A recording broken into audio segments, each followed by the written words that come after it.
ట్రిప్‌లో మేము మొదటిగా చూసింది ఓంకారేశ్వర స్వామి జ్యోతిర్లింగం. నర్మదా నది తీరాన ఎంత బావుంటదో. ఆ రోజు ఫుల్ వర్షం. సో, ఇది అహల్యాబాయి హోల్కర్ వాడా అన్నమాట. ఇది ఓంకారేశ్వర్‌కి దగ్గరలోనే ఉంటది. అక్కడ మేము బోటింగ్ చేసి త్రివేణి సంగమం కూడా చూసాం. సో, సో ఈ వీడియోలో నేను నా కళ్ళతో చూసింది, అక్కడక్కడ షూట్ చేసింది మీతో షేర్ చేస్తాను. అహల్యాబాయి హోల్కర్ వాడా అయితే ఎంత బావుందో. నర్మదా నది తీరాన శివుడి గుడి. ఆ గుడిని చూస్తే 2 కళ్ళు సరిపోలేవు. Good morning, welcome to my tips. ఎట్లున్నారు మీరందరూ? సో, మన ట్రిప్ స్టార్ట్ అవుతుంది. 8:30కి వస్తా అన్న డ్రైవరు 10:30 11కి వచ్చాడు. సో, ఈలోపు మేము టైం పాస్ చేస్తూనే ఉన్నాం. ఎవరో నిన్ను అడిగారు, ఇంతకీ ట్రిప్‌కి వెళ్ళారా లేదా అని. శివయ్య నుంచి పిలుపు వచ్చి నేను చూడడానికి వెళ్ళకుండా ఉంటానా చెప్పండి? నాకు శివయ్య అంటే భక్తి ఎక్కువ, మీ అందరూ తెలుసు. అలాంటిది నేను 2 జ్యోతిర్లింగాలు చూశాను. మన శ్రీశైలంలో ఉంది. మరియు ఎక్కడిదండి మర్చిపోతున్న పేరు, త్రయంబకేశ్వరం. ఈ 2 జ్యోతిర్లింగాలు, భీమేశ్వర్, 3 జ్యోతిర్లింగాలు చూసాం. సో, ఓంకారేశ్వరం, మళ్ళీ మన మహాకాల్, ఈ 2 జ్యోతిర్లింగాలు చూసే అదృష్టం నాకు ఇప్పుడు వచ్చింది.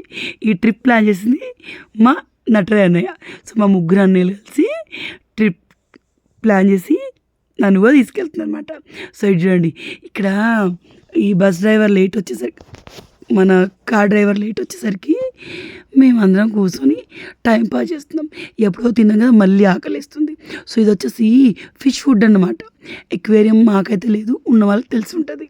మనం 1 వీక్ అట్లా ప్లాన్ చేసినప్పుడు ఇది వాటర్లో వేసి వెళ్తే వాటర్లోనే ఫుడ్ వచ్చేసి 1 వీక్ వరకు టెన్షన్ ఫ్రీగా ఉంటుందంట, మా వదిన చెప్పింది. సో, ఇది టార్టైజ్, అంత గలీజ్ చేస్తాను టార్టైజ్. ఈ నాన్ వెజ్ తినరు, కానీ ఆ టార్టైజ్ వాసన ఫిష్ కంటే అధ్వానంగా వస్తుంది. కానీ ఇంట్లో టార్టైజ్ ఉంటే చాలా మంచిదట.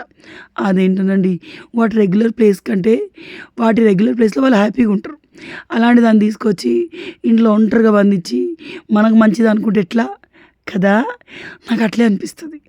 ఈ టార్టైజు, ఈ ఫిష్ ఎక్వేరియంలను చూస్తే, ఫిష్ ఎక్వేరియం అని పని లేదు, చాలా ఫిషెస్ ఒక దగ్గర ఉంటాయి. పాపం ఈ టార్టైజు ఒకతే ఉండాలి కదా, ముచ్చట పెడదామని దానికి తోడు ఎవరు ఉండరు కదా అన్న ఫీలింగ్ ఉంటుంది. సో, ఇదివరకైతే 2 ఉండే, ఇప్పుడు ఒకటే ఉంది. సో, చలో డ్రైవర్ వచ్చాడని తెలియగానే అందరం కిందికి వెళ్ళాం. యాక్చువల్లీ వెళ్తున్న ఈ వెహికల్ ఏదో నాకైతే బొలేరో అని చెప్పారు. సో, ఫోటో చూసిన పెద్దగానే అనిపించింది. కాకపోతే అందరం పడతామని ఒక డౌట్. బట్ ఫ్యామిలీ ట్రిప్పే కదా, అందరం అడ్జస్ట్ అయ్యి హ్యాపీగా ఉండాలి, అంతే కదా. సో, అయినా అందరం పట్టే బండే ఇది. సో, చలో బయటికి వెళ్దాం. ఇది మనం వెళ్ళే బండి. చిన్నప్పుడు దీన్ని నేను జీప్ అనేదాన్ని. సో, దీన్ని బొలేరో అంటాడా నాకు ఎరకలేదు. సో, నాకు నార్మల్ కూడా ఇది కాదు, ఎర్టిగా ఇష్టం. సో, 7 మెంబర్స్ అయితే మనం ఎర్టిగా బుక్ చేసుకునే వాళ్ళం. సో, మనం 7 మెంబర్స్ కాదు, ఋతుగాడిని తీసేస్తే మనం 8 మెంబర్స్. ఎందుకంటే ఋతుగాడు మొత్తం ఊళ్ళోనే కూర్చోవడం ఇక. సో, వెనకాలకు బెడ్లాగా ఏమంటారు, కార్డ్బోర్డ్ పెట్టిండు, మొత్తం పెద్దది ప్లైవుడ్ పెట్టిండు. ఇతను మన డ్రైవరు బ్యాగులు సర్దుడు రాక ఫస్ట్ ఇష్టం వచ్చినట్టు కొన్ని కింద పెట్టి కొన్ని పైన పెట్టేసిండు. బ్యాగులు పైన ఉండేసరికి వెనకాల కూర్చోనికి బాగా ఇబ్బంది అయింది. సో, ఇది చూడండి. సో, ఇలాంటి బండ్లు మన నటరాన్న లాంటి వాళ్ళు కరెక్ట్గా బ్యాగులు సెట్ చేస్తారు. కానీ ఈ డ్రైవర్ లేట్ వచ్చింది కదా, సో ఆగమం ఏదో అట్లా లోపలికి గుచ్చేసిండు అనమాట. సో, ఇద్దరికి 2 ఆడపిల్లంట. ట్రిప్లో మాకు చెప్తా ఉన్నాడు వాళ్ళ బిడ్డల గురించి, బాగా అనిపించింది. నిజంగానే బిడ్డలున్న తండ్రులు భలే అదృష్టవంతులు కదా, బిడ్డలున్న తల్లులు చాలా అదృష్టవంతులు. అంటే మగవాళ్ళు ఉన్న తల్లిదండ్రులు అదృష్టవంతులు కాదని అనట్లేదు. మగపిల్ల లేని వాళ్ళకు ఆడపిల్లలు ఉంటే బాగుండని ఫీలింగ్ ఎక్కువ ఉంటుంది. అదే ఆడపిల్ల లేని వాళ్ళకి మగపిల్లలు కావాలన్న ఫీలింగ్ ఎక్కువ ఉంటుంది. అది సహజమే కదా. సో, తర్వాత ఏంటంటే ఇక్కడ ముగ్గురు ఇరికిర్రు, నన్ను వెనకాల కూర్చోబెట్టిర్రు. సో, తర్వాత మా వదిన, నాకు ఇబ్బంది అవుతుంది వదిన, ఋతుగాడు నా కాళ్ళ మీద పడుకుంటే కాళ్ళు వస్తుంది అంటే వాళ్ళు ముగ్గురు వెనకాల ఆరామ్సే కూర్చున్నారు. ఋతుగాడు నేను ముందట, నా పక్కన మా వదిన, మా పెద్దన్న వాళ్ళ అత్తయ్య, ఆ పక్కన మా పెద్దన్న అనమాట. సో, ఇట్లా కూర్చున్నాం. ముందట కిరణ్ అన్న ఒక ల్యాప్టాప్ బ్యాగ్, మా పెద్దోడు బ్యాగ్ అని తెచ్చినా నాకు అర్థం కాలే, వర్క్ చేసుకోవాలని తెచ్చిందట. ఇలా కూర్చోనికే ప్లేస్ లేదు, వర్కింగ్ ఇంకేడ చేసుకుంటాం నేను. సో, జర్నీ మొత్తం ఫుల్ నైట్లో, యాక్సిడెంట్ అవుతుందని భయమైంది నాకు.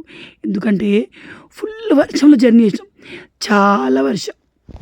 దన్న వాళ్ళ ఇంటి నుంచి 550 కిలోమీటర్స్ ఇంచుమించు 600 కిలోమీటర్స్ ప్రయాణం చేసి ముందుకు వచ్చినాం.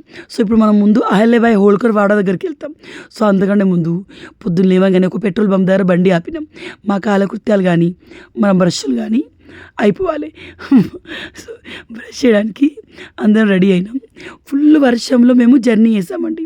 మధ్యలో చాలాసార్లు బండి ఆపినాం. అంతా ఇరికి కూర్చునేసరికి అందరూ అవుట్ అయిపోయి ఉన్నాం. నిద్రలు కూడా ఎవరికి సరిగా లేవు. సో తర్వాత ఏంటంటే అక్కడ బ్రష్ చేసి ఫ్రెష్ అప్ అయినాం. టిఫిన్ ఎక్కడ చేయలేదు. సో మనం ఎంపీలోకి ఎంటర్ అయిపోయినాం. మధ్యప్రదేశ్ లిటరలీ 3 రోజులు 3 స్టేట్లు మార్చలేను. మనం వెళ్ళిన రోజు తెలంగాణ నుంచి షిరిడి మహారాష్ట్రకి వెళ్ళాం. మనం వెళ్ళిన రోజు సాయంత్రమే బయలుదేరినాం మధ్యప్రదేశ్కి. సో వెళ్ళిన రోజు తెలంగాణ, నెక్స్ట్ డే మహారాష్ట్రలో దిగిన, ఆ తర్వాతదే మధ్యప్రదేశ్లో తెల్లారింది. సో 3 రోజుల్లో 3 రాష్ట్రాలు రఫ్గా తిరిగేసిన. హౌ క్రేజీ కదా. సో కాకపోతే ఒక విషయం నాకు అర్థమైంది.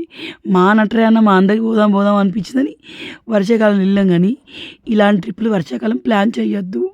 మెయిన్గా ఎంపీ చాలా ఘోరంగా ఉంది. అక్కడ ఫుడ్డు మనం తినేటట్టుగా ఉండదు. మేబీ ఇది మనకి ఫేమస్, అంత ఎక్కువ దర్శనానికి వచ్చే ఏరియా కదా, తీర్థయాత్ర ఏరియా కదా, మేబీ ఎందుకో తెలియదు. కానీ వీళ్ళ ఫుడ్ సగం ఉడికినట్టుగానే ఉంది నాకు. సో వచ్చేసాము డెస్టినేషన్కి. ఐ లవ్ మహేశ్వర్ అని రాసింది ఇక్కడ. సో ఇదంతా లోపలికి వెళ్తే మనకి ఇది అహల్యాబాయి హోల్కర్ వాడ అన్నమాట. సో ఆవిడ శివభక్తురాలు. సో ఎంట్రీలో ఇది ఎంట్రీ.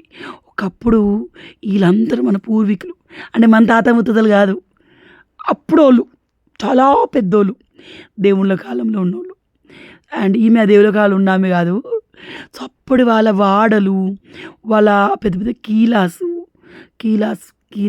కీలాస్ తెలుగులో ఏమంటారు, మహళ్ళు, రాజ్మహల్ ఇట్లా అంటారు కదా. సో అట్లాంటివి వాటి ఎంట్రీస్ కానీ, వాటి డోర్లు కానీ, ఆడకాలంలో ఉన్న గుళ్ళు కానీ డీటెయిలింగ్ చాలా బాగుంటుంది కదా, నాకు ఇష్టం. సో ఈవిడే అహల్యాబాయి హోల్కర్. సో ఈవిడ ద గ్రేటెస్ట్ శివభక్తురాలు అనమాట. ఇంతకు మించి నాకు తెలియదు, తెలిసి చెప్తున్నా. తప్పులు చెప్తే మన్నించుర్రి, తెలియకపోతే మీరు కూడా తెలుసుకొని కమెంట్ చేసేది. సో వర్షం పడడం వల్ల ఒకలాంటి స్మెల్ వస్తుంది. అండ్ ఓవరాల్గా లొకేషన్ కనువిందుగా ఉంది. ఒక 3Dలో సినిమా చూస్తే, థియేటర్లో పెద్ద స్క్రీన్లో సినిమా చూస్తే కొన్ని సీన్స్ గూస్ బంప్స్ వస్తాయి అంటారు చూడండి, అట్లాంటి సీన్లో ఇదొక సీన్. నా కెమెరా క్లారిటీ వల్ల నేను మీకు కరెక్ట్ చూపించలేకపోవచ్చు, కానీ ద బెస్ట్ అండి. 2 కళ్ళు సరిపోలేవు. నాకు ఇలా బండతో రాయితో ఉన్న గుళ్ళు అంటే చాలా ఇష్టం. నర్మదా నది తీరాన ఉన్న శివుడి గుడి ఎంత బాగుందో, వెదర్ ఎంత బాగుందో నేను చెప్తే కాదు, మీరు మీ కళ్ళతో చూస్తే, మీరు ఈ వీడియోని టీవీలో చూడండి, మీరు మీ కళ్ళతో చూస్తే మీకు అర్థమవుతుంది. చాలా బాగుంది. ఇది నర్మదా నది వర్షానికి పొంగి పొర్లుతుంది. ఇక్కడ ప్రీ వెడ్డింగ్ షూట్స్ ఎక్కువ జరుగుతాయంట. సో చాలా మూవీస్ షూటింగ్స్ ఇక్కడ జరిగినాయట. బద్రీనాథ్ ఏదో మూవీ షూటింగ్ ఇక్కడ జరిగిందంట, డ్రైవర్ చెప్పాడు. సో నాకైతే నా 2 కళ్ళు సరిపోలేవు. చూడండి, మాటలు లేవు. మీరు కళ్ళతో చూసి ఆస్వాదించడమే. ఆ వెదర్కి వర్షం పడి తగ్గిపోయిన వెదరు చల్లగా ఉంది. అక్కడ ఇలాంటి ఎస్థెటిక్ పీస్, మన పురాణాల్లో ఉన్న గుళ్ళు ఎంత బాగుందో. సో ఇక్కడ బోటింగ్ చేద్దామని మా అన్నన్నాడు. పిల్లలు ఉన్నారు, ముస్తోళ్ళు ఉన్నారు, నది ప్రవాహం ఎక్కువ ఉంది. వద్దన్నా, ఏదైనా అయితే తలకాయ నొప్పి అని మేము వద్దన్నాం. సో డోంట్ స్ప్లిట్ అని రాసిన దగ్గర అందరూ ఉంచే ఉన్నారు. డోంట్ మేక్ డర్టీ అని రాసిన దగ్గర చెత్త కవర్లే ఉన్నాయి. అట్లుంది, కానీ చాలా బాగుంది. సో నేను 3 జ్యోతిర్లింగాలు చూశాను. శ్రీశైలం, భీమశంకర్, అలాగే ఆ 3వది ఎప్పుడు గుర్తురాదు, త్రయంబకేశ్వరం. సో ఇప్పుడు నేను చూడబోయే 2 జ్యోతిర్లింగాలతోటి నా 5 జ్యోతిర్లింగాలు కంప్లీట్ అయిపోతాయి నేను చూసినట్టుగా. సో ఇక్కడ పోయి అసలు నదిలో స్నానం చేస్తే చేయొచ్చు, బట్ ఇక్కడ బట్టలు మార్చుకోనికి లేదు. మా వదినకి ఇట్లా నది స్నానాలు నచ్చవంట. సో మేము చేద్దాం అనుకున్నాం, బట్ లేడీస్కి బట్టలు మార్చడానికి ఏం లేదు, ఓంకారేశ్వరంలో చేద్దురని మా డ్రైవర్ ముందే చెప్పిండు. సో నెత్తి మీద కాల్చేది కడుక్కుని నెత్తి మీదకి నీళ్ళు పోసుకున్నాం. సో ఇక్కడ మన పూసలు అమ్ముకునే మోనాలిసాలు అందరూ ఫేమస్ చేసారు కదా. సో అక్కడ నాకు మోనాలిసా లాంటి వాళ్ళు చాలామంది కనిపించారు. బట్ చాలా బాగున్నారు వాళ్ళు కూడా. అసలు beauty, miss India, miss world అంటారు కదా, వాళ్ళ కాంపిటీషన్లో పాల్గొని ఆ ఫీల్డ్లో ఉన్నారు కాబట్టి వాళ్ళు మనకు తెలుసు. కానీ వాళ్ళకంటే తోపు మనకి బయట చాలామంది ఉంటారు. హీరోయిన్ కంటే అందంగా ఉన్నోళ్ళు, వాళ్ళకంటే అందంగా ఉన్న కళ్ళు ఉన్నోళ్ళు. సో వాళ్ళు ఏంటంటే హీరోయిన్గా ఇష్టం కాబట్టి వాళ్ళు ఆ ఫీల్డ్లోకి వెళ్ళిర్రు. వాళ్ళ ఫీల్డ్లోకి వెళ్ళకుండా అందంగా ఉన్నోళ్ళు కూడా చాలామంది ఉంటారు. అవునా కాదా? సో ఆ వాడ అంత చూసి వచ్చినాం. రూమ్ చూసుకున్నాం. ఇది ఎక్కడ తెలుసా? ఓంకారేశ్వరంలో. ఈ రూమ్లో అంత స్మెల్ వస్తుంది, ఎందుకు వస్తుందో తెలీదు. సో గతి లేక ఈడ ఆగినాం. ఈడ ఫ్రెష్ అప్ అయిపోయి ఇమ్మీడియట్గా రూమ్ కాల్ చేసి మనం నైట్ స్టే మహాకాల్లో వేస్తాం. సో ఈవిడ మా వదిన వాళ్ళ అమ్మ. మా వదిన వాళ్ళు స్నానం చేసి రెడీ అయ్యారు. నేను, మా కిరణ్, మన అంటారు అన్న, రుత్తుగాడు మా వదిన వాళ్ళ అమ్మ. మేము నర్మదా నదిలో స్నానం చేస్తామన్నాం. సో మా వదిన వాళ్ళ అమ్మ ఏంటంటే ఆవిడ ఆబ్వియస్లీ ముస్లామే. వాళ్ళకి ఉంటుంది కదా, మనం వెళ్ళామంటే పుణ్యక్షేత్రాలకి ఎక్కడెక్కడ నుంచో వచ్చి ఇక్కడ స్నానాలు చేస్తారు. మనం దర్శనానికి వచ్చి చేయకుంటే ఎట్లా అన్న థాట్కల్ ఆవిడ అన్నమాట. సో నాకు కూడా చేసుకోవాలని బాగుండే స్నానం. సో ఇక్కడ మనం బోటింగ్ గురించి మాట్లాడినాము. బోట్లో వెళ్తే మనం ఓంకారేశ్వర స్వామి టెంపుల్ దగ్గర తీసుకెళ్ళి మనం దించుతారనమాట. బోట్ అంటే పెద్ద దూరం కాదు, 1 కిలోమీటర్ 2 కిలోమీటర్లు కూడా ఉండదు. సో ఇది ఇక్కడ ఈ డ్యామ్ గేట్లు, నది గేట్లు డిఫరెంట్గా ఉన్నాయి. సో ఎంతో మనిషికి 100 అంట బోట్కి వెళ్ళడానికి. సో త్రివేణి సంగమం చూపిస్తాడంట. ఏం లేదు, ఓ దగ్గర ఆపి ఇక్కడనే 3 నదులు ప్రవహిస్తాయని చెప్పింది అంతే. తర్వాత మనం బోట్ ఎక్కి వెళ్ళి అక్కడ స్నానం చేసి ఆ గదిగో లాస్ట్లో కనిపిస్తుంది మీకు ఆరెంజ్ కలర్లో, అది ఓంకారేశ్వర స్వామి టెంపుల్ అనమాట. సో అందులోకి వెళ్ళాలి. సో ఈరోజు ట్విస్ట్ల మీద ట్విస్ట్లు చూసినాం మేము. ఈ నది ఇంత తక్కువ నీళ్ళు ఉన్నాయి కదా, ఇప్పుడు మేము దర్శనానికి వెళ్ళినాక వర్షం పడిందే, గంటలోనే ఈ మెట్ల నీళ్ళలో మునిగిపోయినాయి, అంత నీళ్ళు వచ్చినాయి. సో చలో వెళ్ళిపోదాము, బోట్ ప్రయాణం చేద్దాం. తేజుని తీసుకొస్తే బాగుండని ఫీలింగ్ ఎక్కువైంది. కానీ ఆ వెహికల్ చూస్తే అందులో మేమే కుక్కినట్టు కూర్చున్నాం. తేజు వాడు ఇంకేం కూర్చుంటుండే, ఇంకా శేఖర్, పూజక్క వీళ్ళందరూ వస్తే పెద్ద బస్సు మాట్లాడదాం అనుకున్నాం. పూజక్క ఎందుకు రాలేదంటే మన బిడ్డకి పెళ్లి చూపులు ఉన్నాయి, అది ఇల్లంతా సర్దుకునే ప్లాన్లో ఉంది. పూజకు కూడా మహాకాళేశ్వరం చూడాలని చాలా ఇష్టం. కానీ బబ్లీకి పెళ్లి చూపులు నేను చెప్పాను కదా, సో అందుకు అది హౌస్ క్లీనింగ్ పనిలో పడింది. దాన్ని అడిగాము, నాకు కుదరని చెప్పింది. శేఖర్ని అడిగాము, నాకు అన్ని రోజులు లీవ్లు ఇవ్వడని చెప్పిండు. సో ఎవరైతే ఆలే వెళ్దాం అన్నట్టుగా ప్లాన్ చేసి వచ్చేసాం. సో నిజంగానే కదా, ఓ గుడికి వెళ్ళాలంటే అందరు కలిసి వచ్చి వెళ్ళాలనుకుంటే ఆ ప్లాన్ 90% క్యాన్సిల్ అవుతుంది. అవునా కాదా? అవుతుంది. మా ఫ్యామిలీలో నేను చూశాను, అయింది. సో ఎవరో ఉంటే వాళ్ళే వెళ్దామని ప్లాన్ చేసుకోవడం చూడండి, అట్లా వెళ్ళొచ్చు. ఇక మా పెద్దన్న వాళ్ళ అత్త బాధ్యత మాకు నటన తీసుకున్నాడు. సో వాడిని పట్టుకొని తీసుకొచ్చాడు. తర్వాత మా బోట్ స్టార్ట్ అయిపోతుంది. భలే అనిపించింది తెలుసా బోట్లో.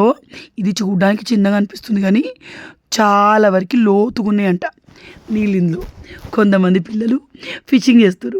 మా రుతుగా నాకు జాకెట్ పెద్దగా ఇచ్చారు, నాకు ఇది వద్దమ్మా అన్నాడు. వేసుకోవాలి, ఖచ్చితంగా వేసుకోవాలని చెప్పిరు నాన్న అని చెప్పిన. చాలా బాగా ఎంజాయ్ చేసినాం.